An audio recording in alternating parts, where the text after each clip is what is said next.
Goed, hallo daar. Vandag kyk ons na een van die mees intense uitdagings in die mediese wêreld. Dis 'n stryd teen wel 'n onsigbare vyand. Ons gaan praat oor skaars gewasse wat op die mees gevaarlike plekke in die liggaam groei, binne in ons hoofpyplyne. So ja, hierdie is 'n storie oor 'n stille indringer en die ongelooflike planne wat dokters beraam om dit te beveg. So, hier is ons padkaart. Ons begin by die vyand self. Dan kyk ons hoekom dit so moeilik is om hom op te spoor. Daarna duik ons in die briljante chirurgiese meesterplan, hoe hulle die liggaam se hoofweë herbou, en dan op die ou end 'n eerlike kyk na die uitkomste en wat die toekoms inhou. Goed, kom ons spring dadelik in by die kern van die probleem. Dink aan jou liggaam se hoofverkeersare, die aorta en die vena cava. Dis die supersnelweë wat bloed oral heen stuur. Dis presies waar hierdie gewasse gaan neskop. Stop en dink vir 'n oomblik daaroor. Regtig. 'n Gewas is nie net iewers in 'n orgaan weggesteek nie. Nee, dit sit reg in die middel van die hoofpyplyn wat elke enkele sel in jou liggaam aan die lewe hou. Dis soos 'n reuse padblokkade op die N1. Die gevaar is onmiddellik en dis lewensgevaarlik. En die amptelike naam hiervoor is vaskulêre gewasse.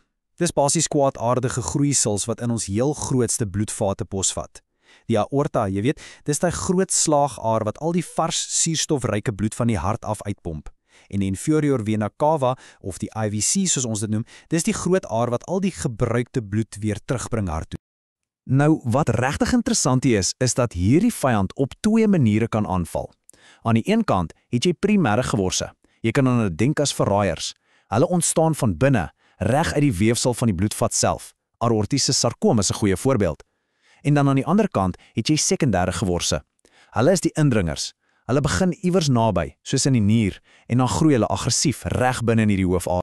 So, die groot vraag is natuurlik, as hierdie gewasse so verskriklik gevaarlik is, hoekom vang ons hulle nie vroeër nie?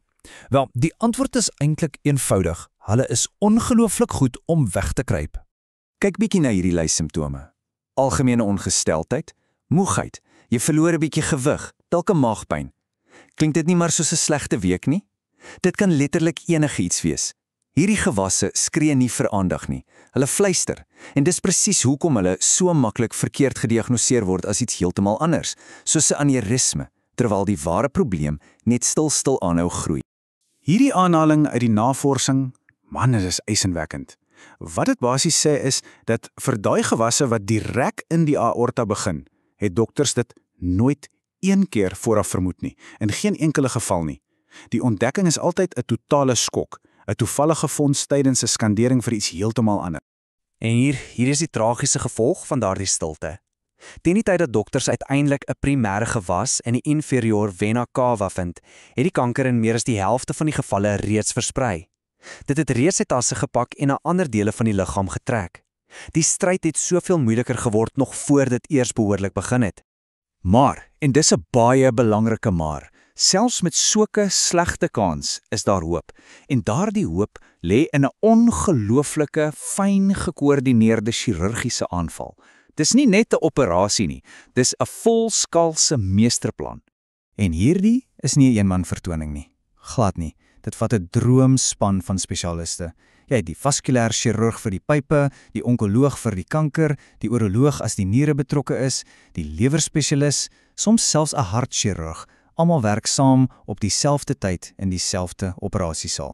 En hulle plan, al klink dit hoe kompleks, kan afgebreek word na 4 kernstappe. Eerstens, blootstel. Maak 'n pad oop na die gewas toe. Tweedens, beheer. Kry beheer oor die bloedvloei. Klem dit af, bo en onder die probleem. Derdens, reseksie. Sny die ding uit en maak seker jy kry elke liewe sel. En laastens, die mees kritiese stap, rekonstruksie. Herbou dit wat jy moes uithaal. En daardie laaste stap, die herbouproses, wel, dit bring ons by die mees asemrowende deel van hierdie hele storie. Die tegniese vaardigheid wat dit verg om die liggaam se besigste snelweg te herbou terwyl die verkeer aanhou, is net fenomenaal. Dink aan daai uitdaging. Jy moet 'n stuk van die hoofpyplyn uithaal, maar die bloed kan nie net ophou vloei nie. Dis soos om 'n stuk van 'n besige brug te probeer vervang terwyl die karre steeds daaroor wil ry. Hoe op aarde doen hulle dit? Wel, hulle het basies 2 hoofbenaderings. As die gat in die pyplyn klein is, kom ons sê minder as 60% van die omtrek, dan kan hulle 'n lapherstel doen. Dis amper soos om 'n patch op 'n fietseband te plak. Maar as die skade groter is, het hulle geen keuse nie. Hulle moet die hele beskadigde deel uitsny en dit vervang met 'n splinternuwe pyp. Dis 'n oorplanting. En die materiaal wat hulle gebruik om hierdie nuwe pyplyne te bou, dis regtig fascinerend. Soms gebruik hulle 'n prostetiese oorplanting, 'n soort high-tech sintetiese materiaal. Ander kere gebruik hulle are van menslike skenkers wat gevries was of selfs weefsel wat van diere verwerk is. En in party gevalle oes hulle 'n minder belangrike bloedvat uit die pasiënt se eie been en skuif dit om die werk van die hoofaar te doen. En dan, vir die heel moeilikste gevalle, veral as die gewas reg onder die lewer sit, moet hulle alles tot stilstand bring. Hulle gebruik 'n tegniek genaamd totale vaskulêre isolasie, wat die bloedvloei na die lewer heeltemal stop. Dit gee hulle 'n klein kritiese venster van tyd om in 'n bloedlose area te werk. Dis chirurgie op die heel hoogste, mees riskante vlak. Goed, so na al hierdie ongelooflike moeite, hierdie hoë risikoplanne, wat is die resultaat? Werk dit? Hier moet ons eerlik wees. Die data gee ons 'n mengsel van baie nugtere realiteite, maar ook ware, tasbare hoop.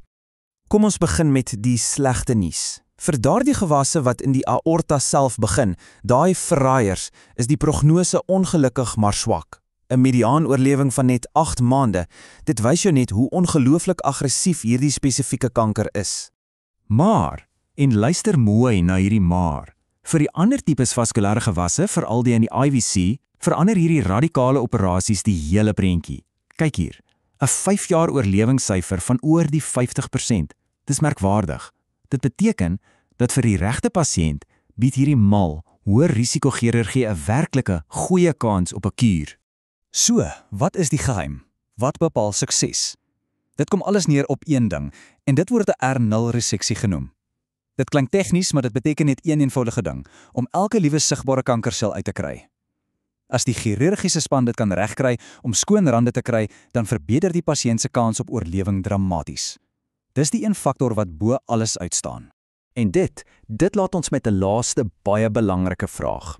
Chirurgiese tegnieke het amper 'n punt van perfeksie bereik, maar dit kan ons net so ver vat. Om die oorlewingssyfers regtig op te stoot, veral vir daai mees aggressiewe gevalle, gaan ons beter terapie nodig hê. Die toekoms lê waarskynlik in 'n kombinasie van hierdie briljante chirurgie met nuwer, slimmer medisyne. Die stryd is nog lank nie verby nie.